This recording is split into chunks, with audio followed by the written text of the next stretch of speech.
자, 분양가 상한제 제목입니다. 분양가 뭐죠? 이 규제죠. 자, 이 목적이 또 시험 문제 한 3번 또 출제를 했습니다.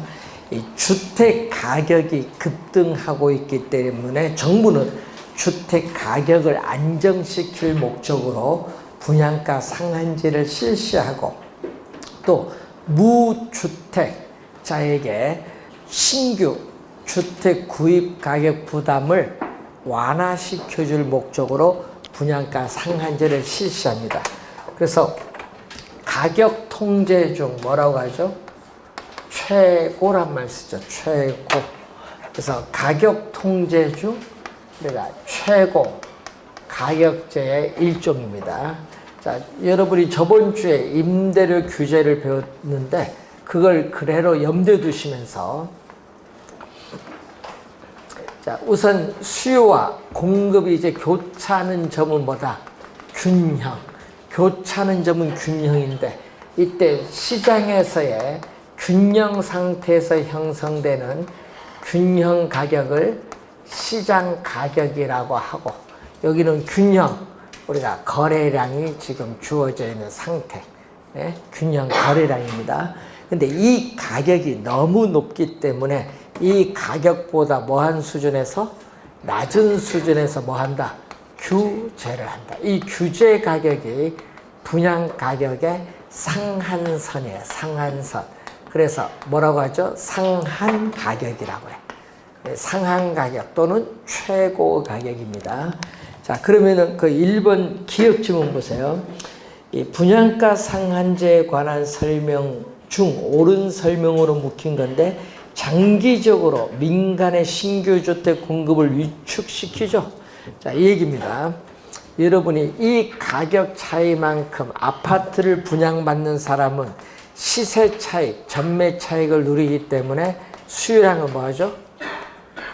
수요량은 증가를 하는데 또 건설업체는 손해를 보니까 여러분 항상 우리 단기는 공급은 변화가 없어요. 단기는 공급은 변화가 없는데 뭐죠? 장기로 갔을 때 건설업체는 수익성이 악화되니까 신규 주택 공급량이 뭐죠? 여기서 이만큼 뭔다? 줄어들죠. 공급은 이 정도밖에 안 해요. 그래서 공급은 줄어들면서 수요량은 이만큼 필요하죠. 그래서 사회에서 필요한 양은 이만큼인데 실제 공급은 이 정도니까 이만큼의 뭐가 발생하죠? 장기적으로 초과 수요가 발생하죠. 그래서 이 초과 수요로 인해서 기존의 중고주택 가격이 오히려 상승할 수 있다. 여기 기억 지문. 그래서 기억 맞는 지문이죠. 니은으로 갑니다. 상한 가격이 시장 가격보다 낮다. 여러분 요거죠. 상한 가격, 빨간 선이 상한 가격이 시장 가격보다 낮을 경우에는 뭐가 발생하죠? 초과 수요가 발생한데 초과 공급하니까 두 번째 니은 지문은 틀린 지문. 초과 공급이 아니라 초과 수요. 자, 세 번째 주택 건설 업체의 수익성을 낮추는 요인으로 작용해서 주택 공급을 감소시킬 수 있다. 맞는 지문이죠. 시장 가격 이상으로 상한 가격 설정하면 안 되죠. 시장 가격 이하로. 시장 가격 이하로 상한 가격을 설정하여 무주택자의 주택 가격 부담을 완화시키고자 하는 제도죠. 이상해라 이하. 네 번째도 틀렸고 기억 디귿이 맞는 지문이 됩니다. 자, 56번 분양가 상한제에 관한 설명으로 틀린 것은 주택법령상 분양가 상한제 적용주택의 분양가격은 뭘로 구성되어 있다? 주택법의 택지비와 건축비로 구성이 되어 있습니다. 자, 도입 배경은 주택 가격을 안정시키고 무주택자의 신규 주택 구입 부담을 경감, 완화시켜주기 위해서 도입을 했습니다. 니은은 맞는 지문 2번 맞고요. 현재 정부가 시행 중인 정책 맞죠? 주택법에서 공공택지에 대해서 분양가 상한제 적용하고 있습니다. 신규 분양주택의 공급 위축 형상과 질이 하락하는 문제점이 나타나죠. 자, 우선은 공급이 우선 감소를 하고요. 초과 수요로 인해서 또 장기적으로 뭐가 형성하죠? 암 시장이 형성이 되죠. 그래서 이 공급량 수준에서 수요자들의 경쟁에서 수요 곡선과 만나는 점이죠. 자, 이 점이 암 시장에서 형성되는 가장 높은 가격. 그래서 이 가격 차이만큼 뭐가 발생했느냐? 프리미엄이 발생하죠. 이 프리미엄이 클수록 우리는 이 암 시장에서 분양권에 대한 불법적인 전매가 나타날 수 있다라는 거고, 그래서 암 시장 가격, 규제 가격. 그래서 장기적으로는 아파트의 분양 가격에 대해서 뭐가 형성되죠? 이중 가격이 형성되고, 또 건설업체는 수익성을 낮추는 요인으로 작용하다 보니까 부실 공사를 초래하면서 주택의 품질이 오히려 저하될 우려가 있다는 문제점이 있습니다. 다섯 번째, 주택 법령상 사업 주체가 일반인에게 공급하는 공동주택 중 공공택지에서 공급하는 도시형 생활주택은 분양가 상한제를 적용하지 않습니다. 5번 정답. 도시형 생활주택은 분양가 상한제를 적용을 제외하는 주택입니다. 그리고 뭐 우리 송도처럼 우리 경제, 우리 자유구역이라든지 관광특구에서 또 일정한 조건을 갖추면은 또 분양가 상한제를 적용하지 않습니다. 주택법에 3가지 나와 있어요. 자, 우선 분양가 상한제 한번 확인해 두시기 바라고 58번 문제로 가겠습니다. 자, A지역 아파트의 공급 곡선은 완전 비탄력적. 이게 포인트죠. 수요 곡선은 우하향한다. 정부가 아파트 매도자에게 양도 차익의 50%를 양도소득세로 부과했다. 다른 조건이 일정할 때 옳은 설명이죠. 자, 완전 비탄력적입니다. 자, 완전 비탄력적은 뭐죠? 수직선. 자, 이런 걸 잘 봐야 돼요. 완전 비탄력적은 수직선. 완전 탄력적 하면은 수평선. 수요 곡선은 우하향하죠. 자, 공급이 고정이 되어 있는 상태에서 매도자인 공급자에게 어떻게 돼요? 양도소득세를 부과하더라도 가격은 변화가 없어요. 중요한 것은 가격은 뭐다? 불변. 자, 공급자인 매도자에게 양도소득세를 중과해도 가격 자체가 변화가 없기 때문에 수요자에게 가격 인상을 통해서 조세를 전가시킬 수 없어요. 조세를 전가시킬 수 없으니까 누가 내야 돼? 공급자인 매도자. 매도자가 조세를 전액 부담. 3번 정답. 공급자인 누구? 매도자가 조세를 전액 부담한다. 조세를 전액. 공급자인 매도자가 조세를 전액 부담. 특히 우리 이렇게 수직선을 시험에 많이 출제합니다. 자, 3번 정답입니다. 자, 4번, 59번. 조세의 정가와 귀착에 관한 설명 중 틀린 것은, 자, 조세의 정가와 귀착의 정도는 수요와 공급의 상대적 탄력성의 크기에 따라 달라지죠. 상대적 탄력성입니다. 수요가 탄력적이고 공급은 비탄력적이다. 그러면 여러분이 이것은 뭐죠? 항상 뭐를 암기해 놨어요? 탄유. 탄력적일수록 세금 부담을 적게 하기 때문에 유리하다. 이거 알면 되겠네요. 그럼 수요가 탄력적이면 수요자가 세금 부담을 적게 하기 때문에 유리하죠. 수요자 부담액보다 공급자 부담액이 더 크다. 맞죠? 맞아요? 네. 예, 수요자가 유리하잖아요. 그래서 2번 맞는 질문. 3번 수요가 완전 비탄력적이고, 자, 3번은 얘기네요. 수요가 완전 비탄력적이면 뭐다? 수직선. 자, 이렇게 주어졌죠. 자, 이때 세금을 부과를 했더니 세금액만큼 공급 곡선이 수직으로 상향 이동했더니 세금 전부, 자, 이 세금 전부 수직거리가 가격 인상을 통해서 누구에게? 수요자에게 100% 전가를 했습니다. 그럼 수요자가 다 뭘 내야 돼? 세금을 전액 부담. 자, 그래서 수요자가 전부 부담, 공급자가 아니라 수요자가 전부 부담. 3번 정답. 4번 토지의 공급 곡선이 완전 비탄력적이다.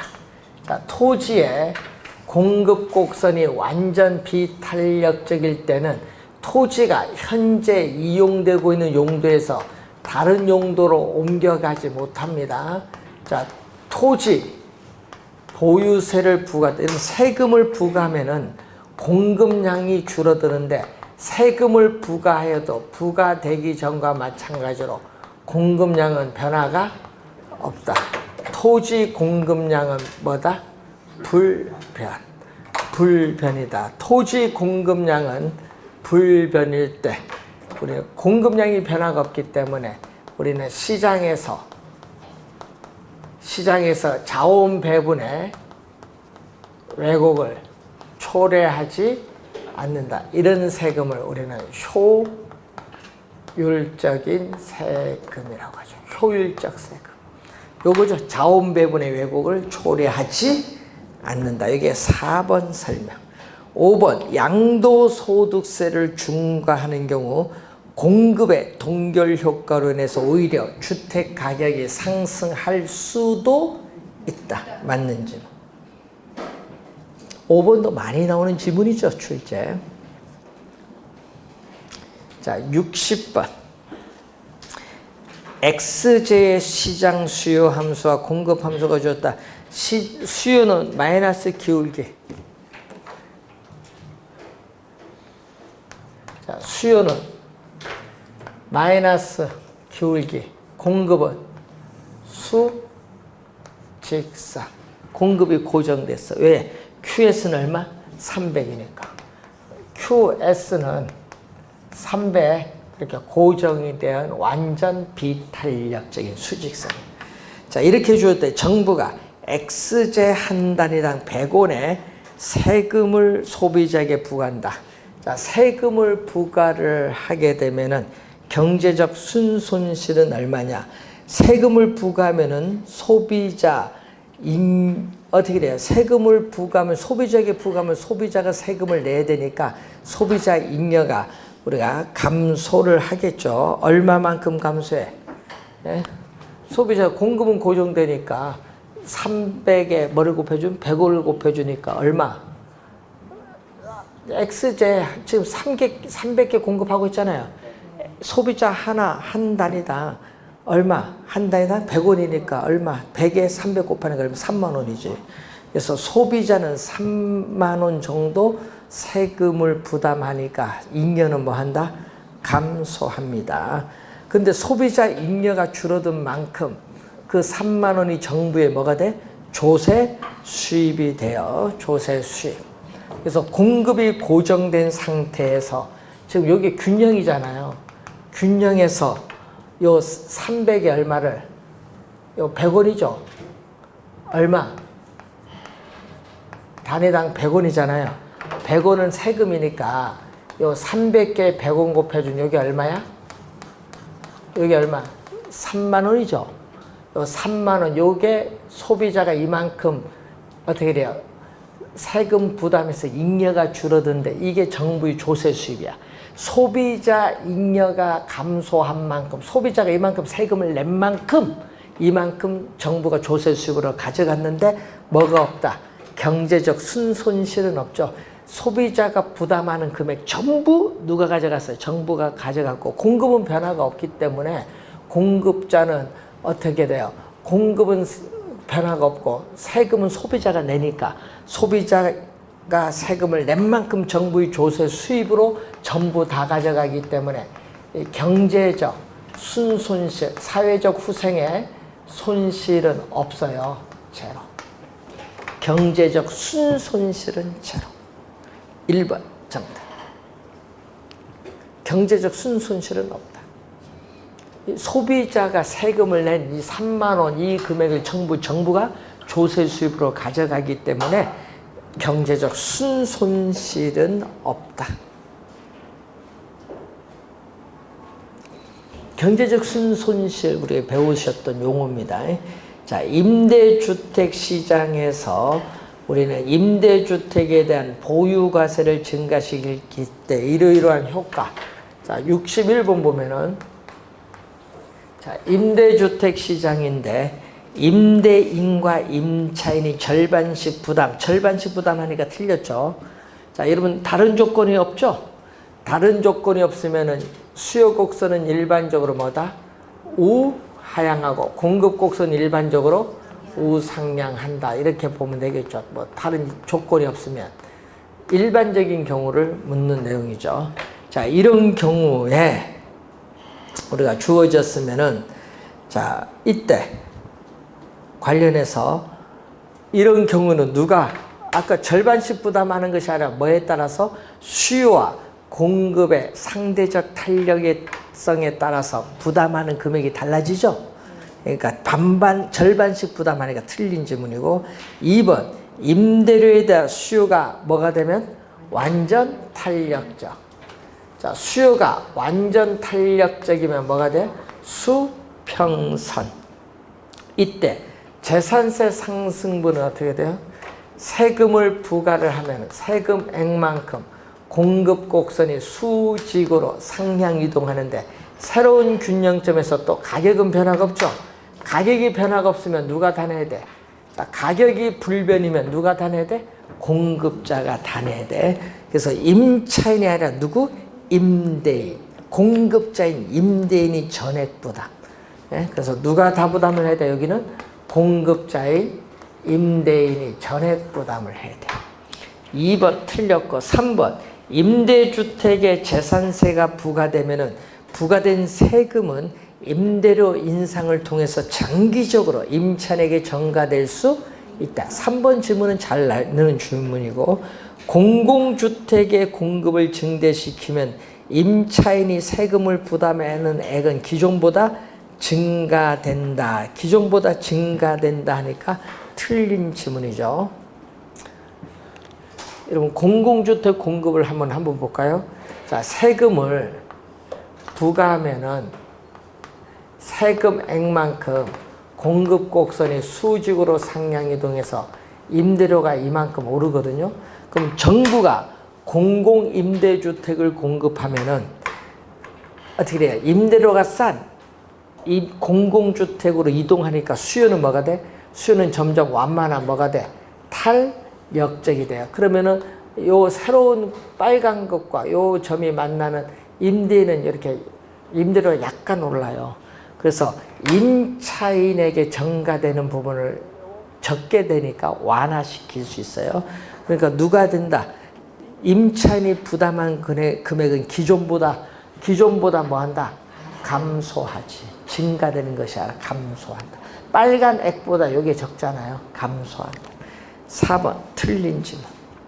5번 임대료에서 공급이 수요보다 더 비탄력적이다. 공급이 자 5번 질문에 보면은 공급이 수요보다 더 뭐다?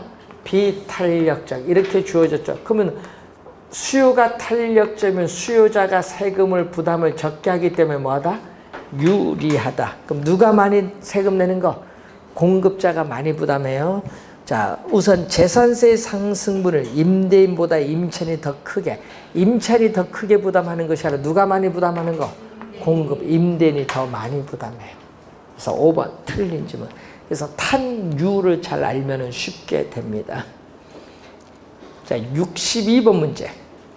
부동산 조세에 관한 설명으로 틀린 것은 자, 조세 부과는 수요자와 공급자 모두에게 세금을 부담하게 하나 상대적으로 가격 탄력성이 낮은 쪽, 낮은의 동그라미. 낮은 것은 비탄력적. 비탄력적일수록 세금이 더 많이 부담한다. 맞죠? 양도소득세가 중과가 되면은 주택 공급의 동결 효과로 인해서 오히려 주택 가격이 상승할 수도 있다. 하락한다 하면 안 돼요. 2번 정답. 수요 곡선이 완전 탄력적이라면 공급자에게 세금을 부과한다. 이렇게 수요 곡선이 완전 탄력적이면 가격은 변화가 없죠. 그럼 수요자에게 조세를 전가시킬 수 없어요. 그래서 조세를 전가시킬 수 없다. 맞는지 뭐. 네 번째, 헨리 조지의 주장에 의하면은 토지의 공급이 완전 비탄력적이므로 토지의 보유세를 중과하더라도 요거 토지에 보유세를 부과하더라도 토지 공급량은 변화가 없기 때문에 자원 배분의 왜곡을 초래하지 않는 무슨 세금? 효율적 세금. 요게 몇 번? 4번 설명. 5번 부동산 조세는 주택 문제를 해결하는 기능을 가지고 있죠. 호화주택에 대해서는 중과세하고 임대주택에 대해서는 세금을 감면함으로써 우리는 주택 문제를 해결하는 기능을 가지고 있습니다. 자, 63번.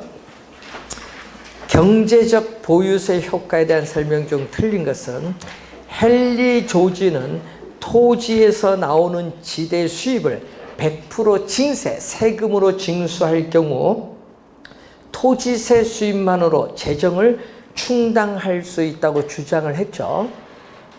그래서 토지세 이외의 모든 조세는 뭐하다?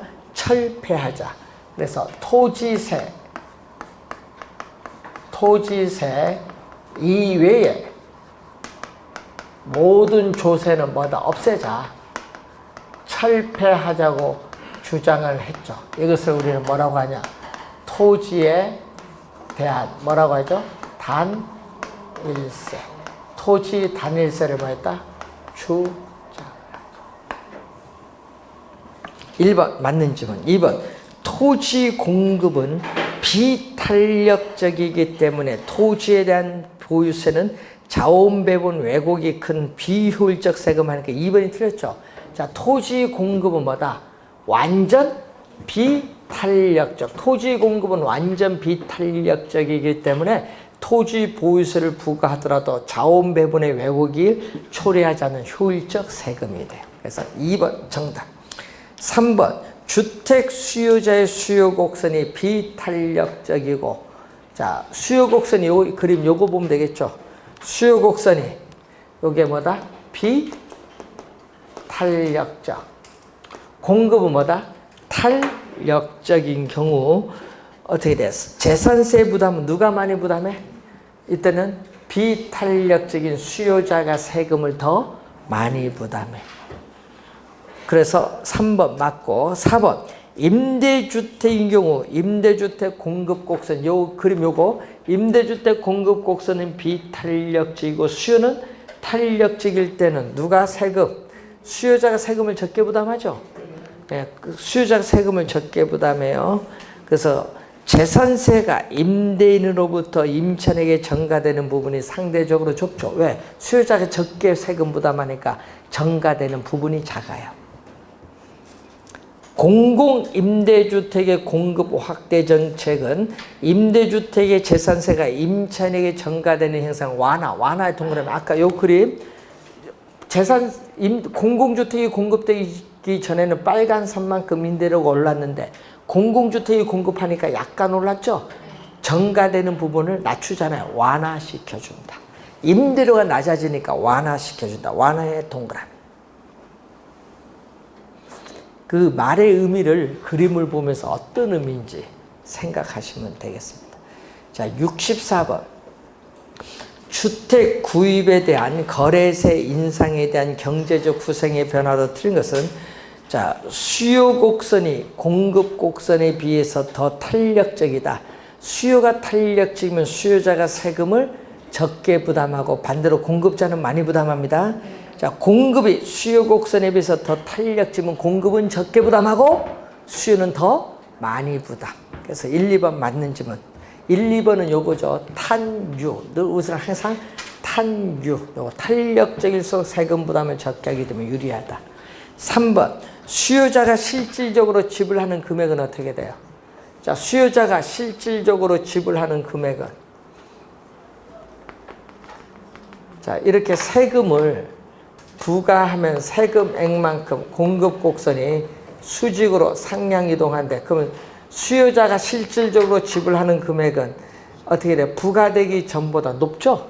실질적으로 부과하는 금액이 많아요. 지불하는 금액이 상승하기 때문에 소비자 잉여는 감소합니다. 세금을 부담하면 잉여는 그만큼 줄어들어요. 또 공급자가 받는 가격은 얼마?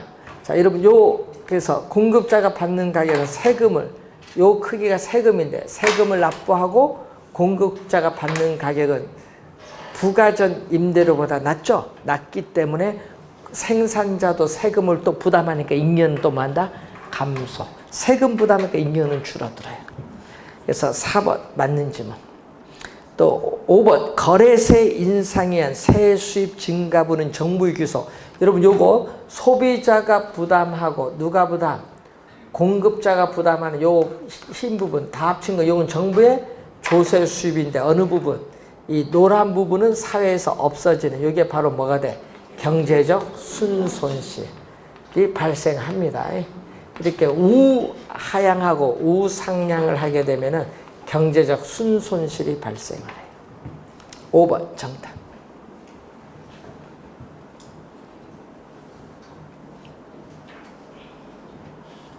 65번 부동산 조세에 관한 설명으로 틀린 것은 소형주택 공급의 확대, 호화주택 건축 억제 등과 같은 주택 문제를 해결하는 수단의 기능을 갖고 있다. 부동산 조세의 기능이 나와 있고 부동산 조세는 자원을 재분배하는 도구로 쓰이죠. 공공부문과 민간부문 사이에 자원을 재분배하는 기능을 가지고 있고 양도소득세의 중과는 부동산 보유자로 하여금 거래를 뒤로 미루게 하는 동결 효과를 가지고 있습니다. 조세 부과는 수요자 공급자에게 모두 세금을 부담하게 하느냐 한데 상대적으로 가격 탄력성이 낮은 쪽, 낮은 애 동그라미, 탄력성이 낮다는 건 비탄력적. 비탄력적은 세금을 더 많이 부담, 더 많이 밑줄. 이게 포인트죠. 맞는 질문. 절세는 합법적으로 세금을 줄이려는 행위죠. 합법이 포인트인데 조세 회피와 탈세는 불법. 탈세는 불법 맞아요. 근데 조세 회피는 어떻게 돼요? 우리는 조세를 우회적으로 우리가 회피해서 내는 수단으로서 합법이야. 조세 회피는 불법이 아니라 뭐다? 합의.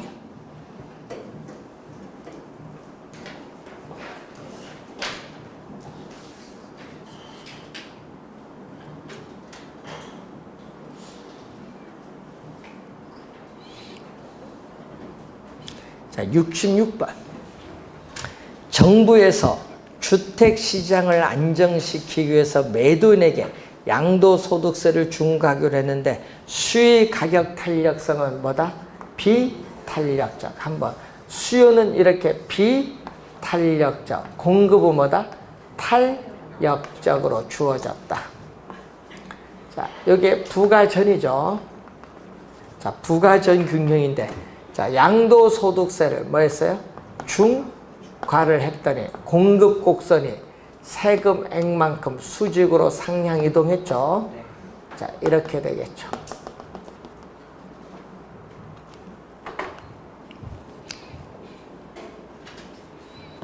자, 양도소득세 납부 후 매도인이 실제로 받는 금액은 어느 거? 얘기죠. 매도인이 실제로 받는 금액은 요 금액인데 이 금액은 부가 전보다 중과되기 전보다 항상 높아진다고 하는데 항상 낮다. 그래서 1번 틀렸고 2번 양도소득세가 중과되기 전보다 중과 후 주택 거래량은 뭐다? 감소한다. 감소할 것이다. 2번 틀렸고 양도소득세 중과 후에 매수인이 지불하는 가격. 자, 매수인이 지불하는 가격은 요거죠. 요거는 부가 전보다 높아진다. 그래서 틀린 질문.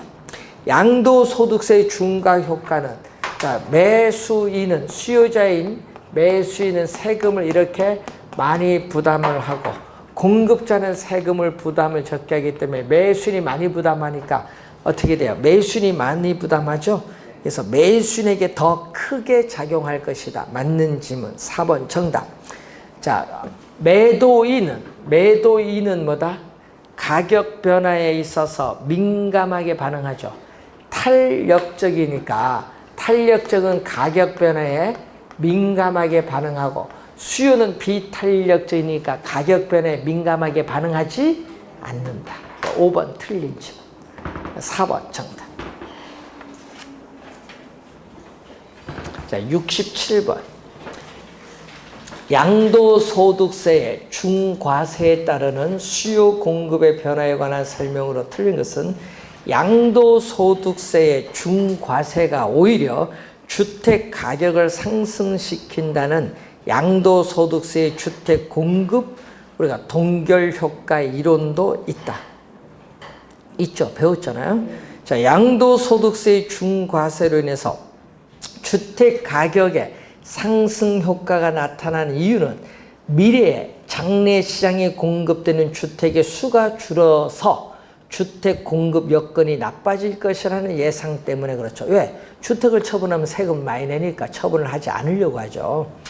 자, 양도소득세의 중과세로 인해서 주택 공급이 동결되어 주택 가격이 상승하는 정도는 양도소득세 세율의 높낮이, 세율이 높은가 낮은가, 높낮이와 밀접한 관련성을 가지고 있습니다. 자, 양도소득세의 중과세로 주택 공급이 동결되면요, 우리는 수익 가격 탄력성이 클수록 수익 가격 탄력성이 크다.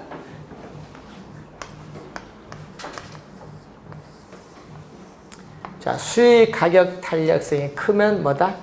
탄력적.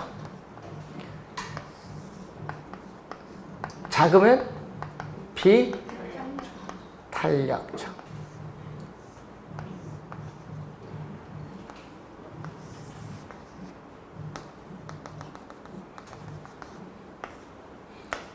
자, 주택 공급의 동결 효과로 인해서 공급이 감소하면은 어떻게 돼요? 비탄력적은 상승이 크고 탄력적은 상승폭이 작아요. 요거. 자, 그러면 가격 탄력성이 클수록 뭐죠? 탄력적이야. 그럼 탄력적일수록 주택 공급에 감소했다는 주택 가격 상승폭이 탄력적은 커지면 하면 안 돼. 작아지면. 요거 빨간 거 작아지면. 그리고 반대로 수익 가격탕이 작을수록 뭐다? 비탄력적일수록 가격 상승폭은 뭐다? 커진다. 바뀌었죠? 바뀌어 설명하잖아요. 4번 정답. 이 그림 시험에 많이 낸다고 했어요. 4번 정답. 5번 양도소득세의 중과세로 인한 주택 공급 동결의 효과를 현재의 부동산 시장 상황에서 실증적, 계량적으로 입증하기가 사실상 쉽지 않다. 4번 질문 시험에 나올 때 이 그림 잘 이해를 하면은 쉽게 이해가 됩니다. 자, 68번. 부동산 조세에 관한 설명 중 맞는 것끼리 묶여진 것. 자, 조세 귀착 문제는 수요와 공급의 상대적 탄력성이 달려있어 기억 맞고요. 수요가 완전 비탄력적은 어떻게 돼요? 수요가 완전 비탄력적일 때는 조세는 누가? 공급자가 모두 부담하죠. 왜? 어떻게 돼요? 수요자가 모두 부담을 하죠. 자, 수요가 완전 비탄력적일 때는 정가가 100% 되잖아요. 자, 이렇게 세금을 부과하면은 이 세금 전부가 가격 인상을 통해서 수요자에게 전가돼. 수요자가 전부 부담해요. 틀린 질문이고, 공급이 완전 비탄력적일 때는 이때는 반대로 또 누가? 공급자가 전부 부담. 니은디은 틀렸고, 네 번째 수요가 탄력적이면 수요자가 유리하네요. 조세의 소비자 부담은 작아지기 때문에 유리하지. 수요가 비탄력적이면 반대로 공급은 탄력적이죠. 공급이 탄력적이니까 공급자, 생산자 부담은 작아지기 때문에 유리합니다. 기역, 니을, 미음이 맞습니다. 2번 정답. 자, 69번 문제 틀린 것. 양도소득세가 중과가 되면은 주택 공급의 동결 효과로 인해서 주택 가격이 상승할 수 있다. 맞고, 임대주택에 재산세가 부과되면은 부과된 세금은 장기적으로 임차인에게 전가될 수 있습니다. 맞고, 공급의 가격 탄력성은 탄력적, 수요는 비탄력적이면 공급이 탄력적이니까 공급자는 세금을 적게 부담하고 반대로 수요자는 세금을 많이 부담합니다. 자, 4번 정답인데, 토지 이용을 특정 방향으로 유도하기 위해 정부가 토지 보유세를 부과할 때는, 자, 밑줄은 토지 용도에 관계없이 동일한 세금, 밑줄 여기 틀렸죠. 토지 용도에 따라 세금을 달리 부과해야 한다. 토지 용도에 따라 세금을 달리 부과해야 합니다. 5번은 이미 설명한 내용이 되겠습니다.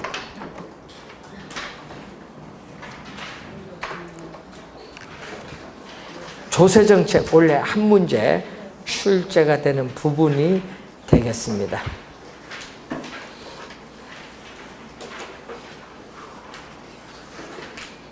자, 143페이지에 4번 문제.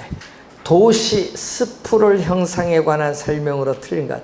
스프롤은 확산입니다. 도시 확산 형상인데, 도시 성장이 무질서, 불규칙적, 무계획적으로 확산되는 형상. 1번은 개념.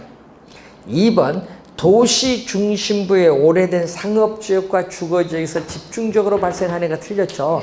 도시 중심부가 아니라 도시의 외곽에서 우리 발생합니다. 도시 외곽으로 평면적으로 무질서하게 확산되는 형상을 말합니다. 도시의 교회로 확산되면서 중간중간에 이렇게 뭘 한다? 도시교회로 확산하면 중간중간에 개구리가 뛰는 것처럼 빈 공지를 남기죠. 3번이 뭐다?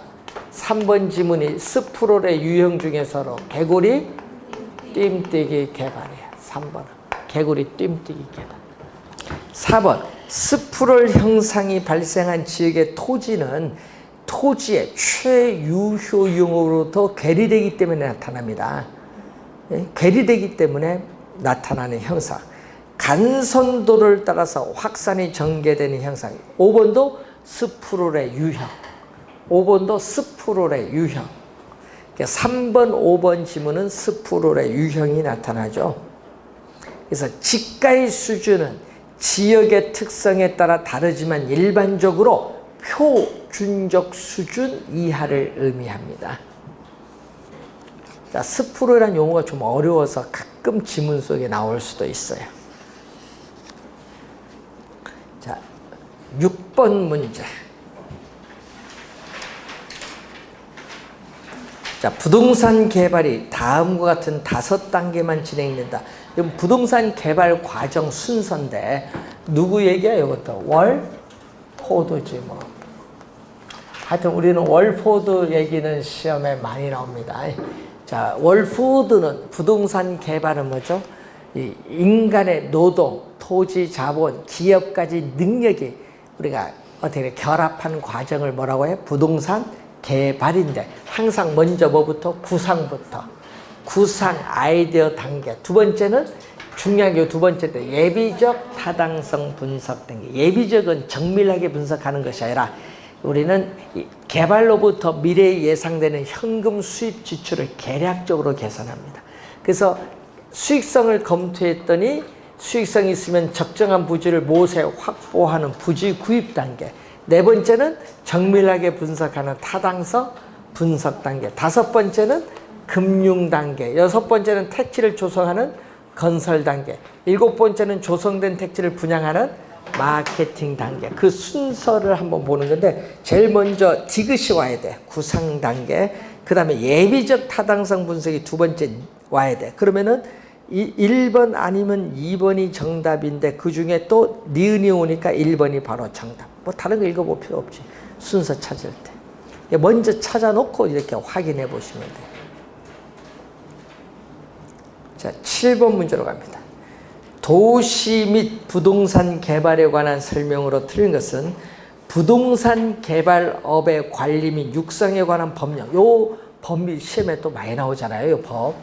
자, 여기서 부동산 개발이란 토지를 건설 공사의 수행 또는 형질 변경의 방법으로 우리 조성하면서 시공을 담당하는 행위를 말한다. 시공을 담당하는 행위 밑줄. 이게 틀렸잖아요. 우리는 부동산 개발은 단 시공을 담당하는 행위를 제외한다. 시공을 담당하는 행위를 뭐 한다? 제외한다.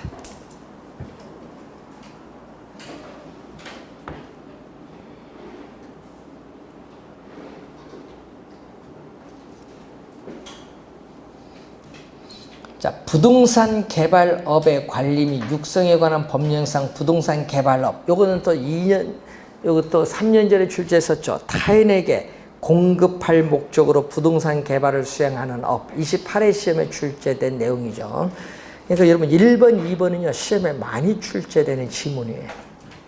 3번, 공급의 또 개념이죠. 부동산 개발을 수행을 하여 그 행위로 조성, 건축, 대수선, 리모델링, 용도 변경 또는 설치되거나 될 예정인 부동산, 그 부동산의 이용권으로서 대통령령으로 정하는 권리의 전부 또는 일부를 타인에게 판매 또는 임대하는 행위를 공급이라고 하죠. 공급의 개념이 나와 있어요.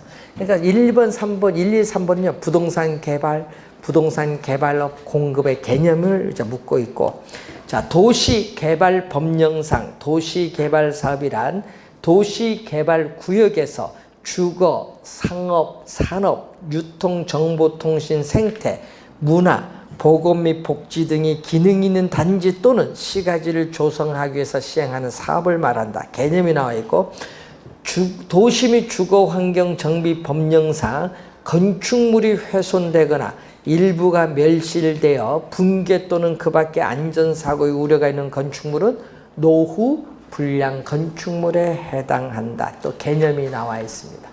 개념을 묻는 거, 이렇게 우리 법령상의 개념 묻는 문제, 특히 1, 2, 3번 자주 나옵니다.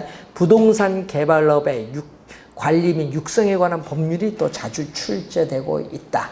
이렇게 보시면 되겠습니다. 자, 잠시 쉬고 8번 문제부터 들어가겠습니다.